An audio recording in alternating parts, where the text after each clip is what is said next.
बिलाईगढ़ में पाछू कुछ दिन पहले पुलिया में पानी के तेज बहाव ले धराशील जाए वाला रद्दा में बने पुल टूट गए रहीस, जेमा माटी डार के आवाजाही करे जात रहीस, जेकर ले लोगन ला भारी परेशानी के सामना करेला पड़त है।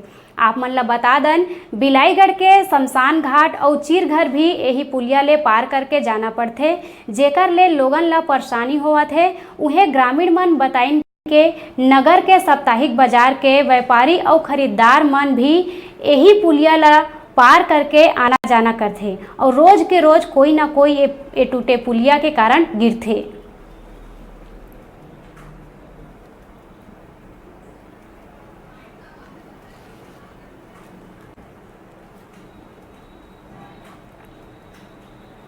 बहुत प्रॉब्लम भैया उसमें क्या है, गाड़ी में आने जाने में पूरा एकदम प्रॉब्लम है जी। और कई आदमी तो गिर चुका है गाड़ी समेत। जब अभी बाढ़ आया है ना जी, तभी टूटा है। 15-20 दिन पहले 15-20 दिन हो गया है। यहाँ से कम बहुत गांव यहाँ तो नहाने का समस्या है, बाढ़ में टूटा है जी। टूट गए हाँ